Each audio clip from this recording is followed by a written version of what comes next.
Well, today we are going to talk about one of the mysteries of eternity, a problem that every human being has faced and must face in the course of his existence. And it is interesting to realize that there are a number of remarkable interpretations of this phenomenon, which we call death.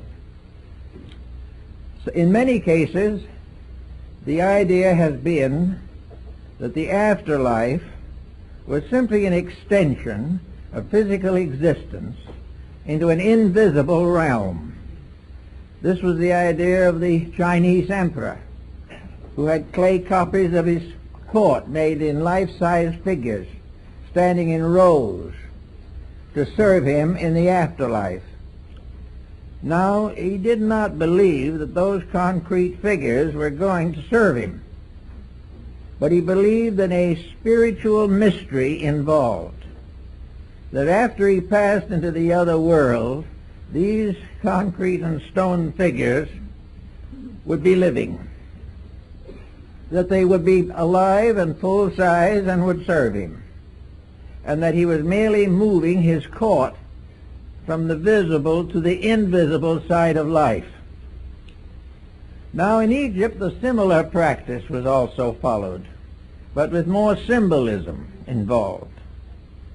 The afterlife of the Egyptian, the Elysian fields, or the plains of Amentet, were a beautiful facsimile of Egypt. The same grounds, the same beautiful river, the wonderful people, the palaces, the temples, and all the makeup of a tremendous metropolitan Egyptian super city. At that time also, the pharaoh was buried, and other nobles with similar expositions. He was buried with miniature figures of all of his retinue, his court, and all of the valuable things that he needed to continue his life in the tomb. The afterlife of the Egyptian was in an underworld, ruled over by the great deity Osiris. And this great deity, judging the quick and the dead, ruled over a wonderful realm beneath the earth that men could not see, but to which human beings passed after the physical decease. In some of the old manuscripts, various animals, such as family pets, were included among the figures that came with him into the afterlife. Everywhere we find evidences of the belief that the invisible world to which we pass and from which we came has a more or less physical appearance, that it is similar to the world that we know. It was not until comparatively late in the development of human thinking that the idea of heaven and hell as we think of it today came into existence. Most of antiquity had really no concept of hell. They did not have any of that Dantesque mystery that we find in the beautiful but morbid paintings of Gustave Doré. To the ancient people, hell was more or less of a shadow. They did not believe they were bad enough to deserve it in the first place, and they were perfectly willing to face a world that went on into a realm beyond ours. The Greeks for many centuries believed that there was no afterlife except in the ghost world. The ghosts of the dead continued forever. This did not meet with the approval of minds such as Pythagoras and Plato and Aristotle, and modification began at a comparatively early date. Among the Egyptians and Phoenicians, the invisible world was so visible and so real that you continued in your various pursuits as you had lived them in life. If you had plowed a field while alive, you would have a field to plow in the afterlife. And there is one story about a very honest moneylender who had never cheated those who borrowed from him. He was a very good man. So when he died, they gave him a special privilege in the afterlife. He could set up his money tables by the gates of heaven and lend money to anyone coming in who wanted it. And he always was meticulously honest. And it was the honesty, and not his profession, that earned him this respect. Then we have another group of people who believe, as many primitive people do, including a number on the Western Hemisphere, that death is a birth into the afterlife. And many ancient peoples buried the dead in embryo position, so that the earth became the womb of the second birth. We find tombs of this kind on all the continents. We also have evidences that many of those who lived before us, at least, had a consciousness of being able to travel in the afterlife while they still lived. This is true of the American Indians of the Southwest. It was also true of the Irish. The Irish perfectly believed that certain of their sages and saints could go into the afterlife, and that they would be welcomed there, and they could bring back messages for those who needed guidance or assistance. It was not until comparatively late that the death took on the terrible appearance with which we have associated with. It was not regarded by the ancients as a misfortune. It was regarded as a simple transference of conditions. The individual did not change greatly by the transition, but he functioned in a different dimension of life. And here he had to grow and learn and grow up again and go to school in some way to learn his way around this new realm. Now, psychics in all parts of the world have given us traditions about this. Andrew Jackson Davis, the seer of Poughkeepsie, one of America's most prominent early spiritualists, gave what he called a picture, the Summerland. This Summerland was a beautiful countryside, and it was an invisible pasture field with flowers and trees where individuals lived out a very beautiful life if they had earned such a record. If they had made some mistakes and so forth, they received some punishments, but ultimately were accepted into the world of eternal light, eternal summer, eternal happiness. So this was one psychic belief, and he wrote the book, The Stellar Key to the Summerland. Another psychic of great fame was Baron Emanuel Swedenborg, who was one of the greatest scientists of the Scandinavian countries. He was also in his later years a psychic and had many beliefs concerning the conditions of the afterlife. He left very detailed accounts of conditions beyond the grave, which very well resembled conditions in a well-run Swedish state.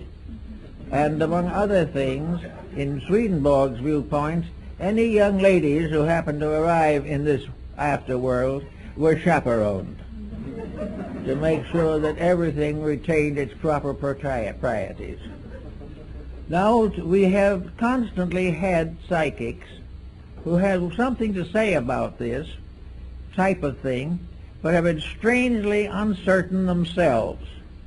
We very seldom have a psychic exposition in which the emphasis is how things are over there. We hear about famous people coming back to converse with the living, but it does not seem that any answers that they give clear the problem of life after death. The answers accept the problem, but they do not clear the path or the way or the circumstances involved in the transition. This seems to have been generally neglected throughout almost all psychic experiences. Jacob Boehme, the German mystic, had visions of the afterlife. His visions of this were very much based upon the visions of Dionysius Areopagus, the early Christian father. These dreams and visions represented a luminous universe with hierarchies representing the planets and the zodiacs. This luminous world was a world of light, of color, vibration, and was a very pleasant place. But what you do when you get there, Bamey didn't tell us. All he expressed was the fact that it was a vision of things to be, such as the visions of the Gnostics and the Albigensians and the Manichaeans and many others. Each religion of the world has its own concept of paradise, where it is and what it is. There seems to be very little, however, detailed study of the subject. Now let's go back to our own problem here. Supposing we assume for a moment at least that this world that we live in now can be considered as a basic example of something, an example that it is hard to deny, an example which might tell us a lot if we consider it carefully.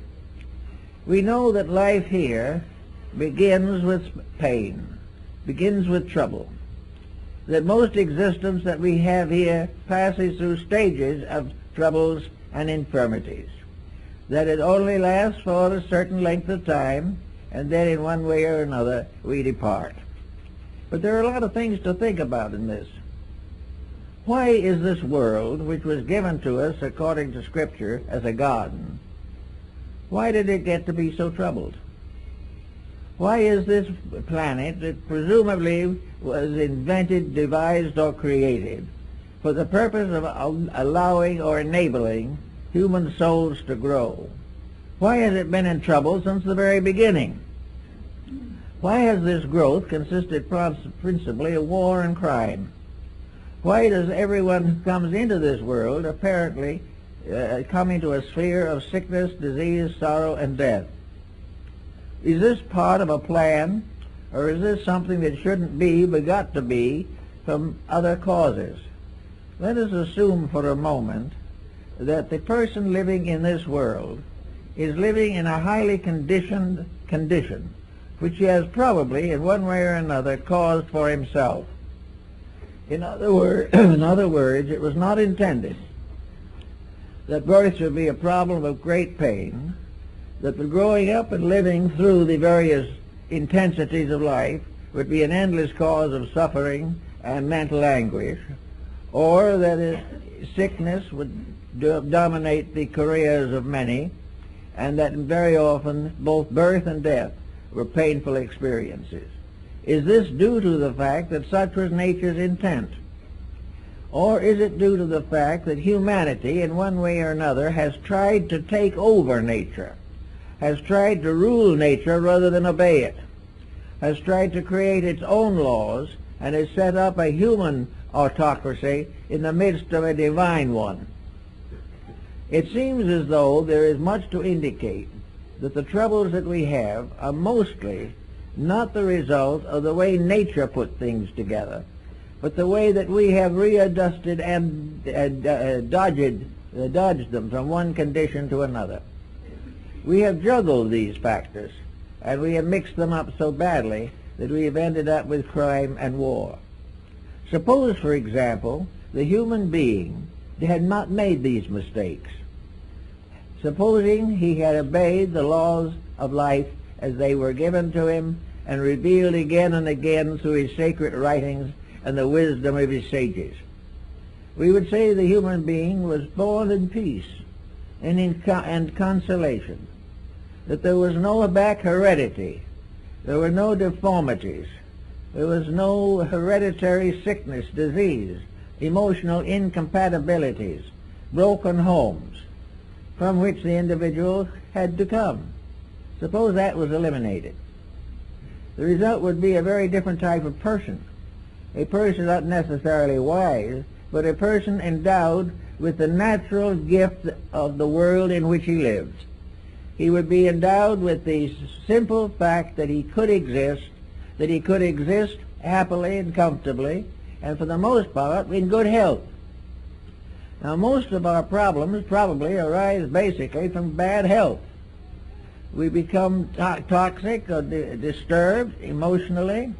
We gain all kinds of problems which we assemble and struggle with, And we find that this span of 60, 70, 80, 90 years through which we passed is largely a confusion caused by ourselves. And two aspects of that confusion that come into focus with us at the moment are, due to this confusion, birth is painful. And due to this same condition, death is painful. Now, it's not necessarily true that that was what was intended, but that is what we have done about it. We have taken natural laws and so misused them, distorted them, and ignored them, that we have brought down upon ourselves a mass of troubles which were not necessary and which were not intended by nature. Nature did not intend man to come into a world of miseries, suffer, and depart in pain. These conditions are due to human action and thought. We are now fighting in our communities a whole series of such problems. We are fighting narcotics addiction, alcoholism, tobacco addiction. We are fighting all kinds of laws and rules relating to wealth, power, and ambition. We have set all of our goals on the physical plane of life. We have taken this world, which might have been a very happy playground, and turned it into an infirmary and a vast graveyard. This is not what nature intended. This is not what man was put together for. This is not the experience he was supposed to be ready to receive. It was assumed that he would come to this world to gradually come to glorify the Creator and the creation. Instead of that, he has come in the end to damn them both. So we have here a false beginning. And with a false beginning, we also have to go back a ways, because this false beginning is of the sins of the fathers unto the fifth and sixth generation. We are all here with infirmities that have come from the misdeeds of our ancestors, and these we carefully pass on to our descendants. The result is that health is almost imaginary, but we are beginning to realize more of its importance. And in the last 50 years, we have done more thinking about health, probably, than any time in history. We may almost say that primitive mankind didn't think about it because it didn't do anything to hurt itself, primarily. It lived a very simple life. It had to defend itself against the terrors of the night and things of this nature, but for the most part, it lived a very simple existence. As we came to be more and more complicated, we became sicker and sicker. We gradually also then developed institutions to correct these sicknesses that we had created. But because we created them within ourselves and not in the body, the physician is not always successful. We are not able to cure the sins of the spirits with pills and shots. The entire part of the individual that is important to us at the moment is that which we can't see. It is the invisible overself that really runs the physical body. This overself, however, is so neglected by most people that the body is without adequate leadership. It is as though a very nice government were set up with a proper representative, and in the course of time a bunch of gangsters took it over. And these gangsters are our selfishness and our deceits and our stupidity and our rejection of common sense. All these together have ruined what might have been a pretty good place to live. Now we're gradually beginning to be a little more aware of this. It is dawning upon us that it's possible that all these misfortunes are not necessary, that they were not in the original archetype, but have been the result of vicious misinterpretation or distortion of the common facts of good nature and common sense. So we say to ourselves, suppose we clean this up. We might then have a world in which the human being would be decently born, with comparatively little pain to the parent, a world in which they would grow up gradually, and education would be suitable and adequate to their needs, and not to try to adjust them to a hopeless situation. We are educated more or less to try and lengthen our survival in a situation that never should have existed in the first place.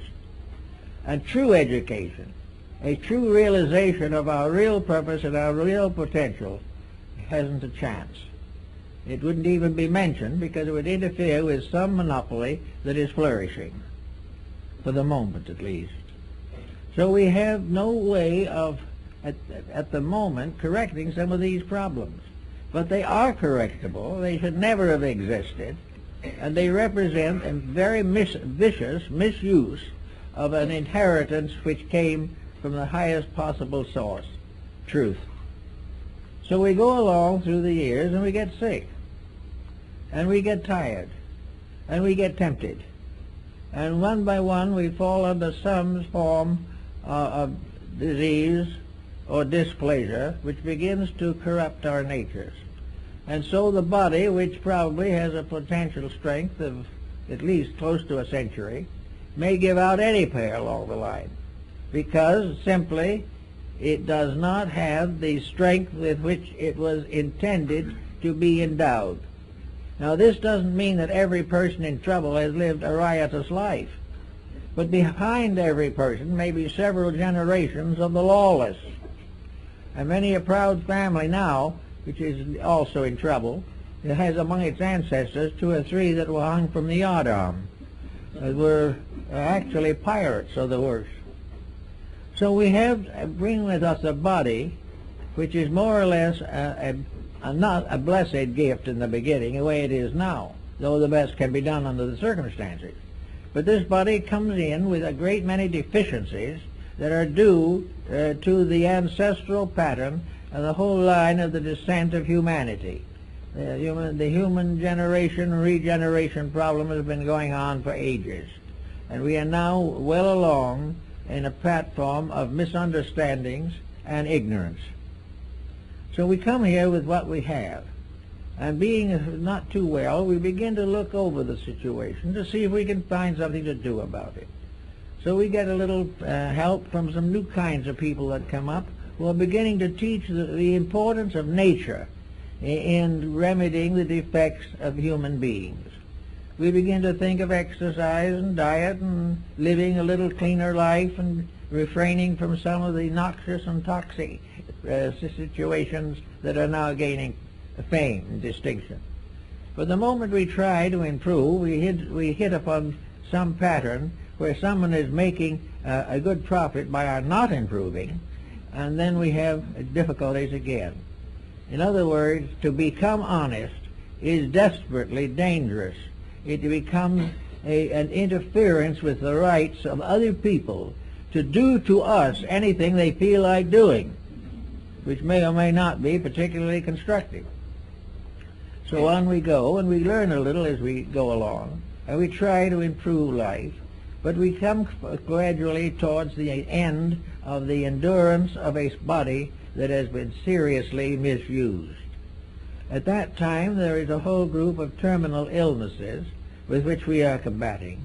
We are trying desperately to find cures for them, but we don't even dare to suspect that we might find a cause of them that could be corrected. So in the course of time, we come at the end, and we come to the time where there must be a division between the physical body and the metaphysical elements of the personality. We believe in idealistic philosophy and in the higher realms of thinking that the physical body is a kind of carriage, a wagon, in which something rides. That the actual being in the body is not identical with it. If you believe them to be identical, you are a materialist. If you do not believe that they are identical, you are an idealist. And 90% of humanity has been idealistic since the dawn of time. Very few peoples have ever come to maturity who believed that the individual died at the grave. Nearly everyone has had some philosophy of survival. And without this philosophy of survival, there seems to be no incentives to rise above the misfortunes of the present state. In other words, if you're miserable here, but you do the best you can, perhaps somewhere else you're going to get a better chance. Many nations have also gradually developed the concept of reincarnation as an answer to the infinite problem pattern of growth. It is perfectly obvious that the average person in one body as we see them now in incarnation cannot be perfect. We know definitely that we cannot know everything. We cannot be everything. Certainly we try to have everything, but very few make it. What we really are is growing creatures in a midstream of life. We came from something less and we're growing into something better. And this growth obviously is not completed in one life. The individual who makes a modest gain must be considered a success. Those who ignore the whole thing can be rather much failures. So not being able to be perfect now, the doctrine of reincarnation comes in and is probably now accepted by something like a third of the population of the earth. It is believed because it is the most reasonable answer to a long-range plan in nature. It is also the only description or the only solution that rewards sincerity and helps the individual to outgrow his own weaknesses and infirmities. If reincarnation is a truth, then comes another question which is related to the original one. If this is true, where is the being when it is not incarnate? The Oriental peoples take the ground that incarnations are normally and honorably about 1,000 years apart. Under certain conditions, these figures can be modified and changed, and in cases of very advanced persons, the time is shorter. This is because they are more needed here to do the things that there are not too many available to accomplish. But if we have reincarnation, where is the individual between incarnations? There have been discussions of these, and someone says they may be in Devakan or someplace in the heavenly world, or according to Ptolemy, up somewhere in the zodiac. But these are very faint and uncertain indications. See, there does not seem to be any real map of the life cycle other than a diagram and words. The experiences involved seem to be very hard to trace, and most even students of the subject have not been successful in creating a vivid or living image of the situation. So we have to wonder a little bit about what is the other side of this coin. Where and what are the invisible parts of nature? Flood, the Rosicrucian mystic, and several others have speculated carefully upon this, and they have followed the idea or viewpoint that man is composed of a series of bodies, that he is not just a physical body, nor is he just a physical body and a spirit. He is not a physical body and a ghost. He is a compound creature constructed internally to function in more than one dimension of space. We have one dimension here which we function with. But even when we're functioning here, there is evidence every day that there is something more than function occurring within us. The individual is more than a body. He is also more than a body and a mechanism. He is not a robot. He is more than a mechanism because he is a body with an emotional nature. He can love, he can hope, he can dream, he can have religion, he can do all kinds of emotional things which are not natural to body, nor essential to energy, but are essential to the functions that the human being possesses. Then beyond that there is another pattern, and that is mind, the mental life of the person. His mind is not his body. You can dissect him in any way you want to, but you're never going to find the mind. You can find the brain, but not the mind. The brain has to be alive, and the mind has to be incarnate in that brain, or there is no mentality. But man has mentality. He can think.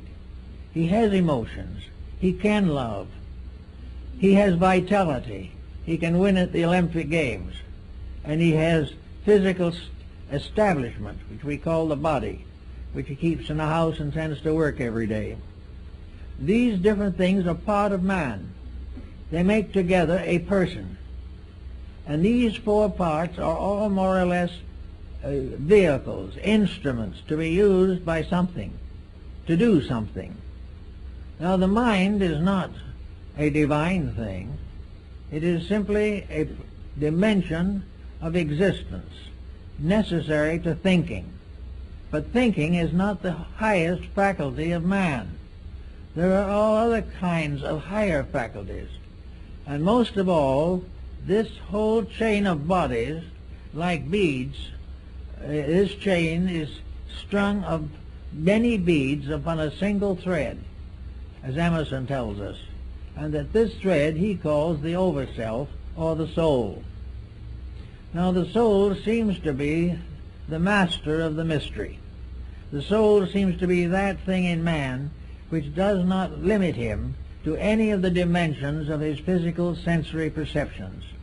The soul permits him to hope and to dream. It permits him to ensoul thinking, ensoul living, ensoul emotion. Without this ensouling, these various faculties are sterile. And this is one problem that we have, where humanity spends all its time working with the bodies and forgets the soul. We have a group of sterile organisms and organizations which have no vitality, no reason for existence. Hope, ideals, and the greater, nobler emotions of religion and personal consciousness are all part of something above the mind. And this the ancients like to call the soul, which was the master of the entire cycle of human growth. Now the soul, as Emerson tells us, is a part of divine nature. It is part of something that ensouls all things, so that we can say without exaggeration that the world is itself a soul from which a body is suspended, that this body contains of several levels of management, and various creatures have different degrees of levels. There are some creatures like plants who have only the growth dimension. There are others like animals who have the emotional development. And there's finally man who has the mental development. But this is added to the others, making him a composite being with four levels of availability. Now, when he gets ready to be educated or think about trying to do something in life, he should realize that he has these four different levels through which he can manifest. Now, he isn't his mind, nor his body. It is an inhabitant. It is a leaser. He can't own the body, but it can lease it for life. It cannot possess anything, but it can use whatever it wills to accumulate honorably. Thus we have the individual who at a certain time in this pattern is going to depart from this world. Now he's going to depart in a series of stages or steps. And this is shown in some of the mystical alchemical diagrams. The death cycle, therefore, begins with the discarding of the physical body. This physical body departs from all of the extremities of the body and finally centers in the heart. From the heart it carries upward along the pneumogastric nerve until it reaches the crown of the head. And at the crown of the head it departs. And it takes with it for a time a magnetic connection between the super self or the real self and the body, a cord which ties them together. This is an umbilical cord for the afterlife, just as it was necessary to have it for the child before birth. So afterwards this cord connects the entity with the body, so that if shock or something of a special nature, suspended animation, should occur, death would not follow unless the cord breaks. And this is the cord that is broken at the cistern in the Bible. But anyway, this cord ties the being to the body. When this is broken, the being is in the land of energies. It's in its next body, superior to the physical one. Here it is in a world of energies. In these energies, also, it passes through a series of experiences. The vital or energy body resembles very closely the physical, and is therefore subject to all the rules that govern physical body, but invisibly. After a certain length of time in which the consciousness extracts from the body the records of an embodiment in order to estimate growth and to guide in the larger directive of the complete composite, this body of shadows or vital energies is discarded also. As it does not disintegrate immediately any more than the physical body. The only way it can be disintegrated in the physical body is through cremation or something of that nature. Otherwise it must slowly decline by decay. The same happens in connection with the energy body. It does not disappear immediately or vanish and fade away. It passes through a kind of death in which it becomes an empty body, a shell from which the soul or the higher nature has departed. This becomes what is known in psychic phenomena as the ghost. This is the part that lingers until it slowly fades away, sometime over a period of many years. But it is no longer the person. The person is long gone. The person in the meantime has gone into the emotional sphere of itself, the aura of its field. And here it is having another series of complete experiences. For in each case the entity passes through a process of birth, growth, maturity, and decline. And in each case its cycle of life is determined by what it has learned from the lower vehicles or brought down from the higher ones. Gradually, therefore, the entity goes upward through these different worlds, which are often referred to by the ancients as heavens and hells.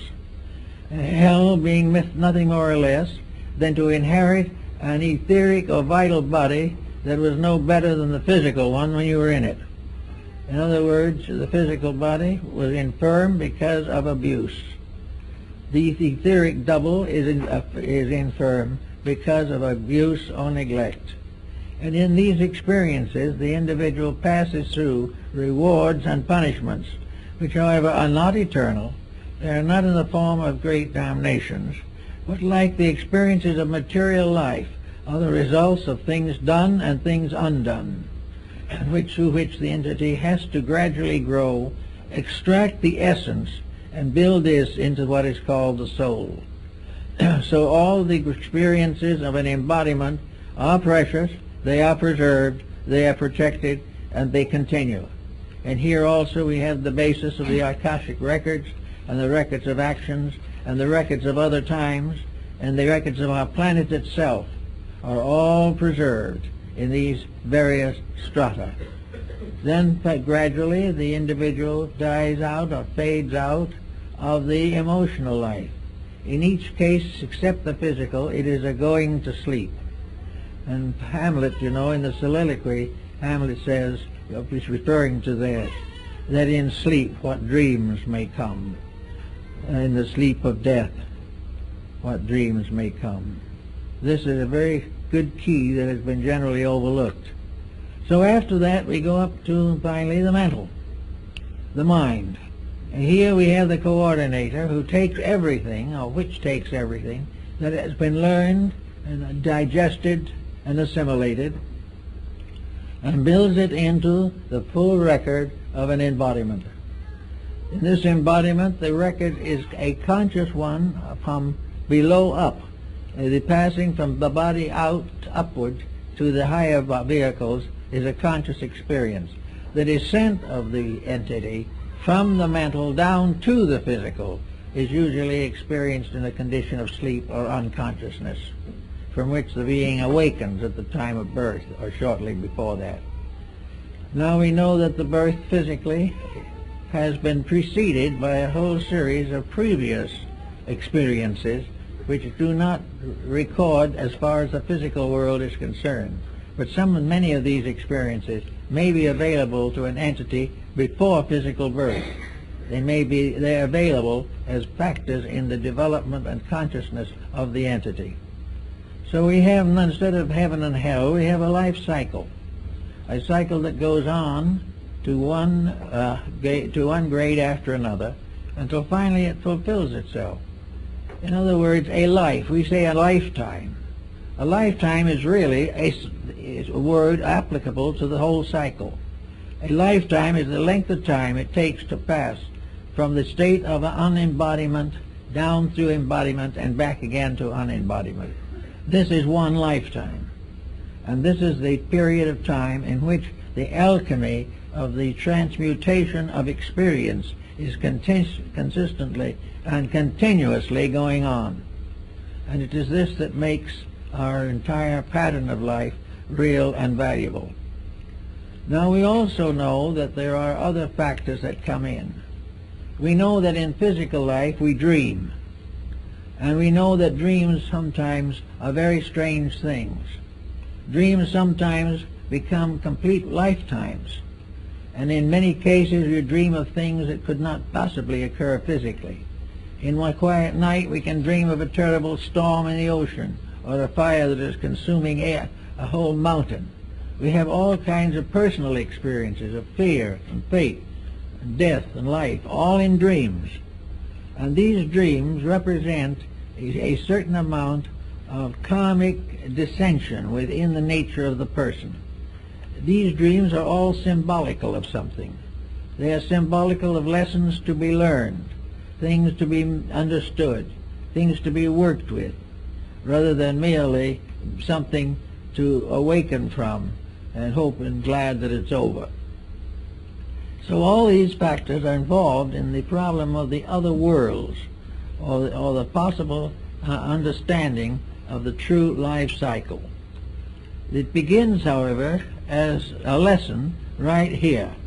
We cannot expect everyone to study this whole pattern and put it together from the dozens and hundreds of records of antiquity, in which practically every step of this has been explored by sages and psychics and mystics long before this world as we know it came into being even. But we can hope that some understanding of it will help us.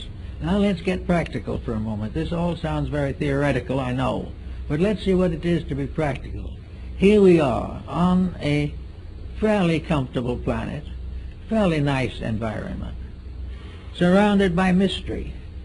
Now, according to theology, when we die, we will either go to heaven or we will go to hell. Well, on that basis, our problems are rather complicated, and our probabilities are not awfully good. We are very apt to find that we don't really deserve salvation. We haven't done anything to deserve it while we were here. The other situation lies in the fact that if we haven't done something right, that we will go to perdition forever and ever and ever, which is also a very uncomfortable thought. But strangely enough, it has very seldom prevented crime. No matter how much perdition lies ahead, and some of the old artists showed souls roasting in furnaces for 100 million years.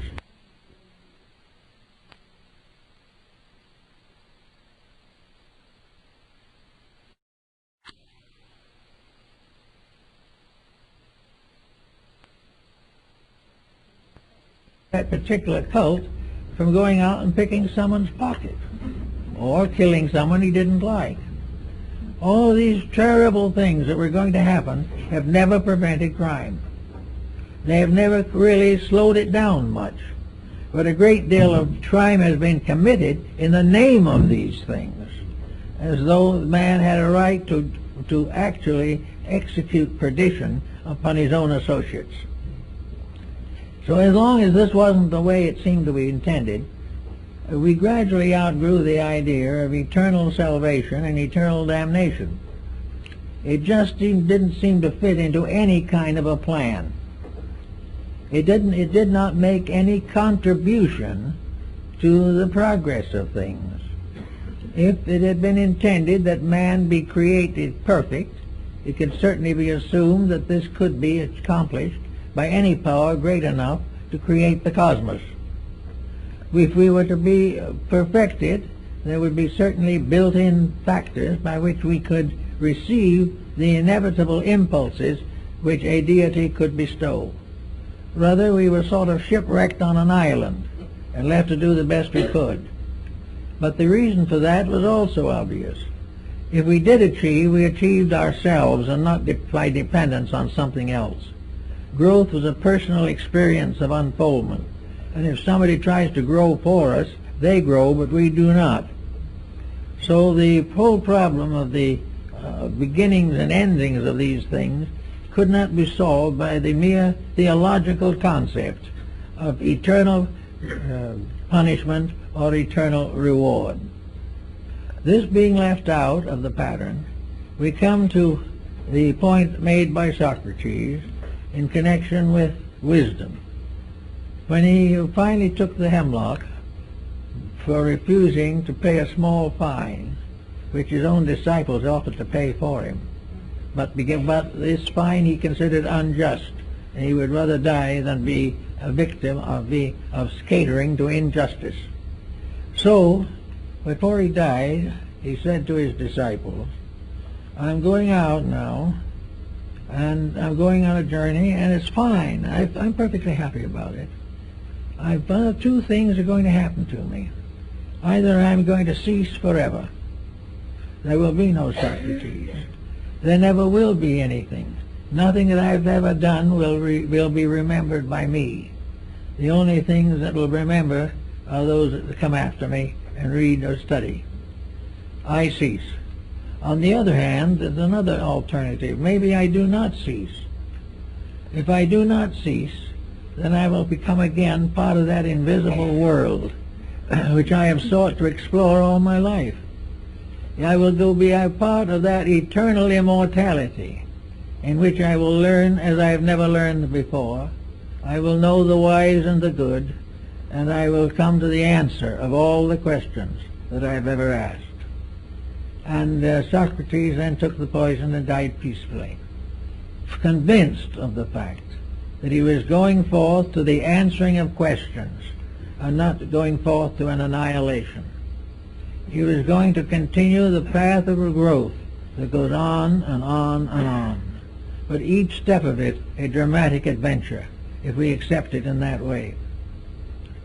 So that brings into focus this problem of just exactly what and how we are going to consider the interludes between this life and the next.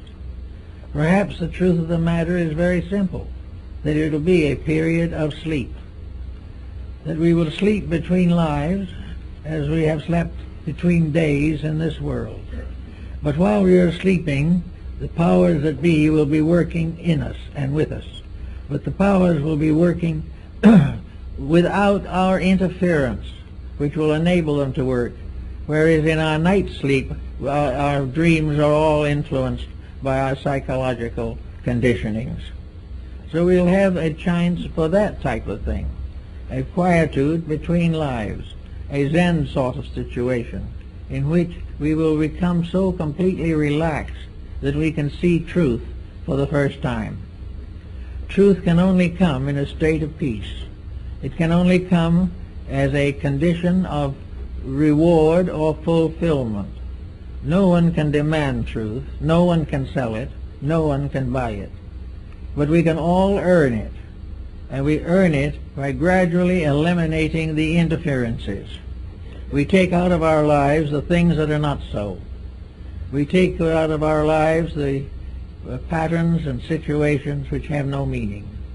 We also take out the irritations, the fears, the doubts, the exaltations and the humiliations, and allow a complete quietude to rest upon the spirit. Now the word soul is something that also comes into this pattern. And the word soul was used in antiquity largely to represent a combination of enrichment of the spiritual strength of life with the rewards of incarnation. The soul is the wedding garment of St. Paul on the book of Apocalypse. It is the vesture of experience. It is all that we learn becoming the great ornamentation of ourselves. It is the gradual acceptance and within our own consciousness of the quite one-piece garment without seam. The soul is the result of the cycle of incarnations. Embodiments build soul, for soul is the truth behind each thing that happens to us. And as that thing that happens to us comes to be recorded in our eternal records, it becomes a dimension of soul power, soul strength, soul insight, and in that way is very important to us. Now, the soul can also be destroyed or injured by the misuse of faculties and powers, the perversion of mystical experiences, the misuse of the divine power becomes the deadly sin. It is perfectly possible, therefore, for the Bible to say in one of its thoughts, the soul that sinneth, it shall die, but the spirit returns to God who gave it. The spirit cannot be destroyed. It is incorruptible.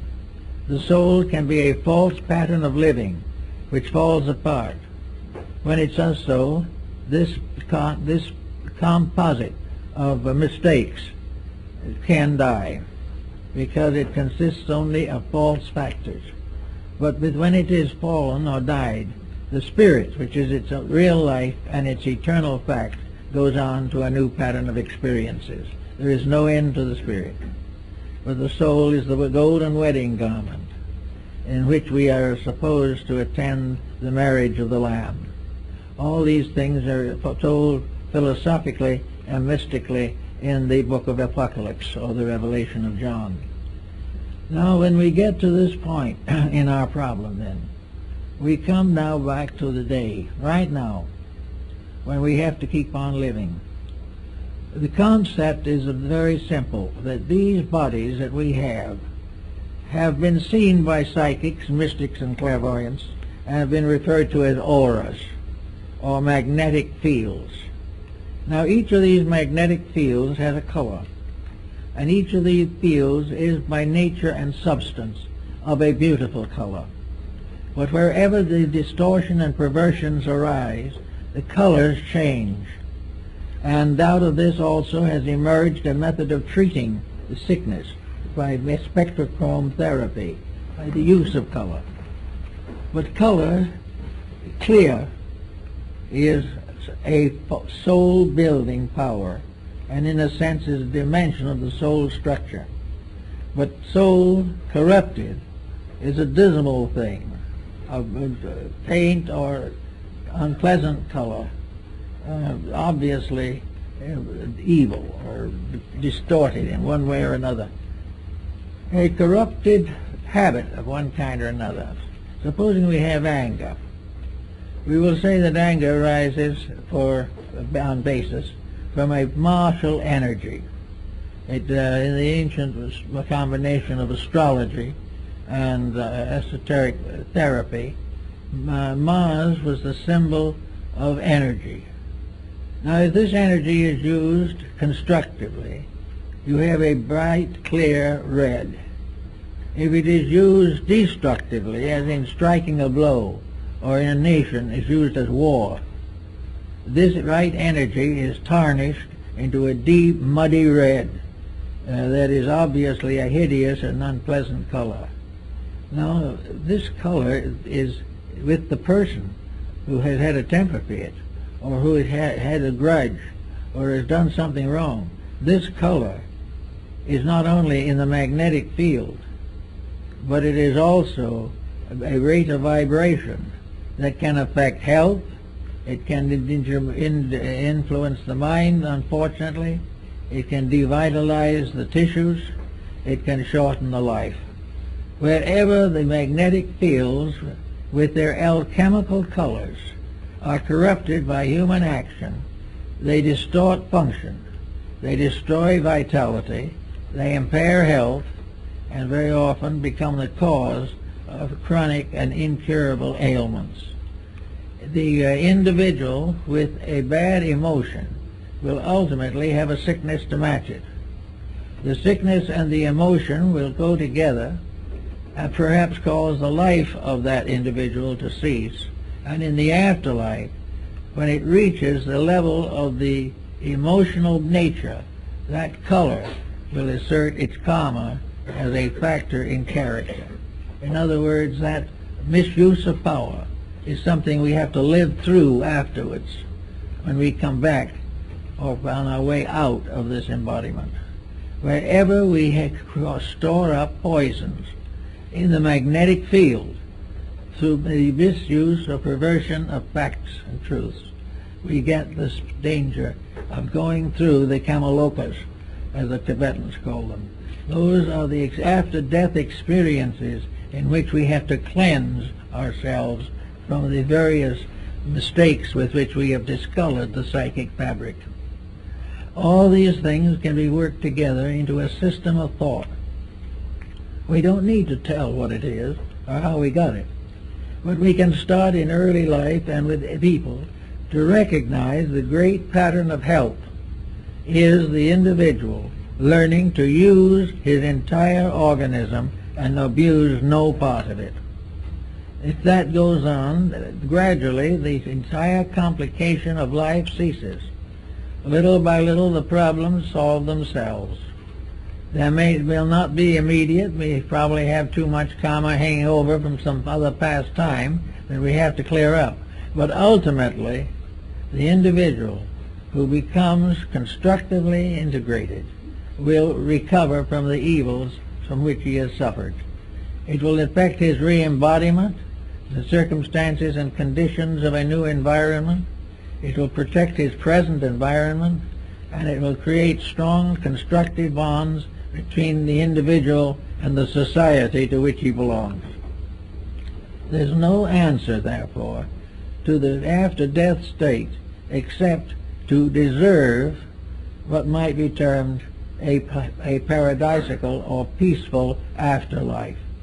In other words, what we should do is drift pleasantly as a great stream of life through the cycles of recapitulation until we come down again into re-embodiment. If there was no wrong in us on the ascent or in the cycle, there would be no pain, there would be no suffering, and we would find growth and fulfillment to everything that we really want. So while we probably can't change all these things all at once, we can start in by kind of picking up little things that we might not want to face later. We think if we don't face them here, they're gone. But this is optimism. The mistakes we don't face here, we will have to face there. We have to face ourselves. We have to support that which is right, and we have to cast off that which is wrong. And this is true also of the dope peddler and the dope taker, the alcoholic, the immoral individual. Everything that is basically wrong, we will have to face. And the ancients, realizing that we have to face these things, caricatured them into monsters, demons, evil spirits, and filled an invisible world with malignant ghosts. But these ghosts are only unfinished business. They're things that shouldn't have been in the first place, but were, and having become, have to be eliminated by the experiences of consciousness. The individual has to correct his own mistakes, either here or hereafter.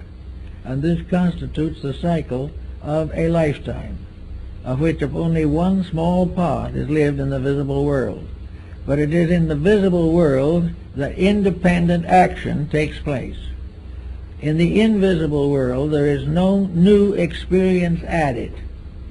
The experience of this cycle, which is the cycle of humanity, which has its physical foundation in the visible earth, the experiences of growth are here. That which is out there is the soul growth, is the incorporation of the right into eternal value and the gradual correction of that which is not right. But all new opportunity for growth is conferred here. And from here, the consequences go on. So it is the way we accept growth that determines whether we are building karma. Now, the idea that karma or compensation is always evil is not true. We are building good just as much as anything else. The only reason the karma seems to be the more heavy on the negative side is as you look around you, you see the way people act. Conduct is the cause of that. Conduct and misuse, particularly conscious misuse, builds up karma as retribution, as correction, as unfoldment of internal potentials. Karma is a glorification of every good thing that we ever did, opening new doors to wonders yet to come. So we are in a little pattern that is rather simple, very honest, doesn't require any forgiveness of this or forgetfulness of that, which cannot be cleared by any attitude. We can do anything we want to, verbally, intellectually, or emotionally, to correct the mistake. But if we do not correct the mistake itself, all our platitudes mean nothing. In nature, sin is not forgiven, it is outgrown. And there is no sin that cannot be outgrown. It's in most cases, the outgrowing is not very serious, because the average individual does not commit great and serious wrongs. But these nagging occurrences of the day should be taken into immediate consideration. If you wake up some morning and you find you have to have a bad temper, you can either face it now or later, but you are going to face it. You are either going to correct that temperamental peculiarity, or you're going to suffer the consequences.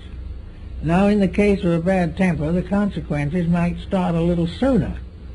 It might be the very day that you get angry. Negative consequences begin. You lose a friend, or you make a serious mistake of some kind, or you get yourself all worked up and have a terrible headache, and decide that the only cure for that sin is an aspirin tablet. So you take the aspirin tablet, get a moment's peace, and have enough strength to get angry again. And this goes on until the anger or the aspirin finishes you. This is not the way that nature intended. Nature knows that everyone can make a mistake once. But having made it and knowing the consequences by experience should not repeat it. And unfortunately, humanity hasn't learned that very well. The first war was long ago, and then no one has apparently bothered to find out really how to cure war. The answer is, don't cause it. There is no other way. They knew you cannot cure these things simply by trying to erase them or passing legislation against them. An individual who has a bad disposition gets sick and he goes to the doctor. The doctor gives him a pill which may make him sicker. He may get a little relief and he decides that medicine is the answer to sin, but it isn't. The actual answer is that the individual has no right to be healthy unless he tries sincerely to live a good life. All the different temptations that we have in modern society are not something that can be excused. We can say we have to be dishonest because everybody else is. That is simply saying I have to suffer because everybody else will suffer. There is no escape on these bases. That's why a good working religion and a good working philosophy of life are so important. They give the individual an understanding of value. And they're not imaginary values, because all he has to do is look around in society and he sees proof of all of it. He sees immediately that those who live by the sword will die by the sword. He can see immediately how injustice builds up into a great revolution of some kind. He knows that the wrong thing cannot win. It can have a moment of apparent victory and then collapse. One nation after another has died of its own corruptions. The same of races, the same of families, the same of individuals. Knowing this type of integrity, this basic sense of values, should be incorporated into our lives from the cradle on. We should be taught not to cure things, or try to avoid them, or evade them, but to live straight toward a constructive goal. If we need to know something, learn it properly. We have here the idea that learning is primarily a matter of preparing for a career of wealth. Now, wealth itself isn't bad. The career of wealth isn't bad. It is the abuse of the career or the abuse of the wealth. These are the bad things. And the mysterious little factor in it that must not be overlooked is that wealth gives a larger opportunity to do it wrong. In other words, the temptation of wealth is more than the average person could stand anyway. But it only confronts those who have assumed that wealth was the source and cause and final of all success. The temptation is too great. Therefore, all things in moderation. As the Oracle of Delphi said, in all things not too much. We must guard against the danger of our own weaknesses. We have to realize that we should only have what we can use wisely. We should only do what we can do lovingly and constructively. All the so-called faults and foibles that we nurse so carefully and have so much fun with do nothing but destroy us. So the cycle of life goes on. If you want to follow the idea of the old Christian reward and punishment, you can if you modify it somewhat. If you have a life in which you see and know that you're making a mess of things, then you must expect punishment. But it isn't punishment in the sense of a divine bookkeeper dealing out a sentence for your mistakes. The punishment is inherent in the mistake itself. When you do it wrong, pain is inevitable. If you think wrong, the thoughts are bound to be dangerous. If you are over-ambitious, you will struggle and finally be destroyed by your own ambitions. It isn't something else punishing you. Much of karma and much of the cycle of life can be seen here. That which is beyond being seen here is part of the larger cycle, the cycle in which the carry into the invisible causes which cannot be corrected or are not corrected in the physical life. They have to be corrected. We have to learn from embodiment. And if we cannot learn while we're physically alive, we'll learn in the afterlife. We will learn the lesson regardless. There's no possible way of escaping it. But the nicest thing is to realize we can save ourselves a lot of trouble here, and will refrain from hurting other people, or as nations will not afflict other nations, if immediately upon our inner understanding we begin to live according to what we claim to believe. Now, actually, there's nothing very secret about this. Actually, every major religion of the world has exactly the same teaching. They have it in a little different words, but the same teaching. In all cases, the golden rule is in over 40 different religions. The simple friendliness and kindliness of human relationships is applauded everywhere. There is no religion that actually requires or demands the individual to break the brotherhood of man. The religion does not do so. Some of its interpreters, for personal advantage, try to make it fit into their ambitions, but it doesn't.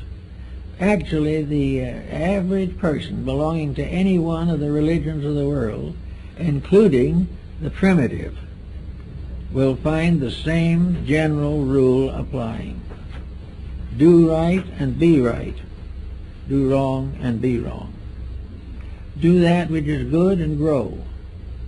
do that which is bad and penalize yourself. The proof of all faith is in the practice thereof. And in our day, the interval between the faith and the practice is too great. It's more great than it ever was before because the temptations are greater. And we try to conceal the values by overlooking them or denying them.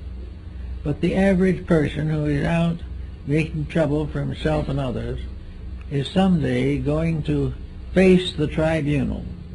This tribunal is not a group of long-bearded judges. This tribunal is that the individual has to ultimately face himself. And the longer he waits to do it, the more unpleasant that meeting is going to be. But we all have to come finally face to face with ourselves and realize that in ourselves we are the source of most of the sorrow that we suffer from. So this other way of the world, maybe in dream and in vision, they may saw a beautiful world of light and color.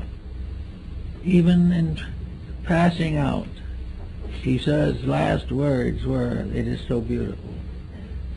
And in many cases, though, there are visions.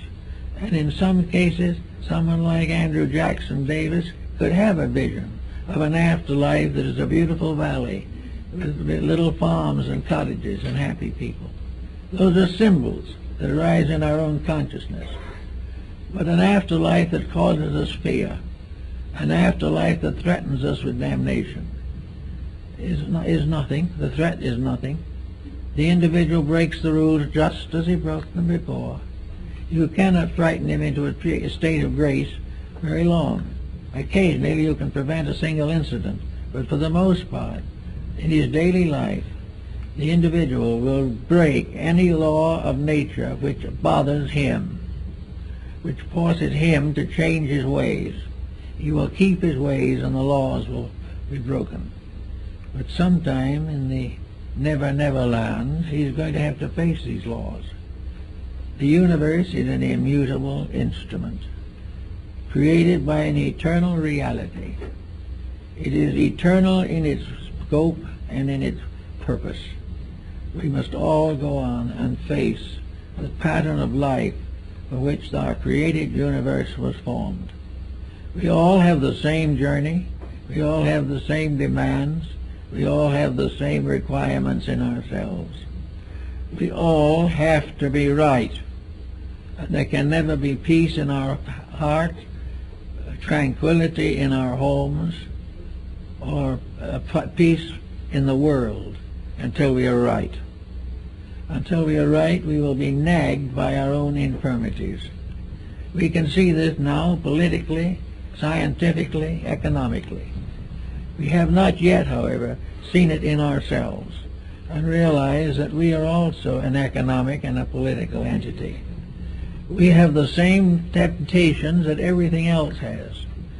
If they are tempted and fall, we are tempted and fall. But it is possible, because of the individuality which has been bestowed upon us, that man, of all creatures that is visible or that are visible to us, is capable of creating his own destiny. He is capable of being right. The animal cannot be wrong, and therefore belongs to an entirely different type of life. But the human being has the right to be right, has the eternal power to do that which he should do, to keep the rules and to assist to build a civilization based upon these rules. He has a right to build a magnificent world and cooperate with the divine power in the advancement of all living things. He has the right to work for principles, and if he is properly rewarded, he is a true and faithful workman who is well worthy of his wages. But he does not have the right to accumulate simply for the sake of accumulating or of exploiting somebody else. He has no right to accumulate what he cannot take with him. But while he is accumulating things that he wishes he could take with him, he loses them. And the power to accumulate, which was wrong, is the thing that goes on. It is not what he has, but the motives that made him get it, that he must face in the ages to come. So it is much better for him to get ready for this at a reasonably early time, and to see all these things through the light of inner understanding. There is nothing to fear in life except the tendency we have to compromise. If we can recover from that, we will have a much better world than we have now, and we'll be able to look forward to a better one. And any little mistake that we can erase at this moment will not come up in the final examination. And it's much better for us to catch it now and have that little pleasant feeling that we have grown, that we have done something worthwhile. And by having this feeling, have the proper reward and respect for life. If we believe in God, we must believe that the divine power is worthy of our respect. We must also realize that it is worthy of our obedience. And as we look around us, we can see pretty clearly what disobeys and what obeys. That we cling to that which obeys and refrain from that which disobeys, it won't be long before this old world will look a lot better. And we will find that it is perfectly possible for our planet to go on for a long time and build up a population of 50 billion, and everybody will be happy and everybody will eat regularly. It is selfishness, corruption, on the belief that if we do these things badly, when we die, we do not exist. In order to be a truly successful rascal, you also have to be an atheist. You must have no belief, because if you have any belief worthwhile, you will not pervert it. You will live it. And by living it will accomplish the good things that we are all seeking. Happiness, peace, contentment, strong families, happy children, busy adults, and no one wandering around the face of the earth trying to kill time for no good reason. There's always something good to do, something that needs doing. And by doing it, we build into the soul of the future. We are building the magnificent vestment of the soul. And we build it best, and we build it most beautifully and graciously through kindly living, loving friendship, and peaceful and honest relationships with each other. That's it.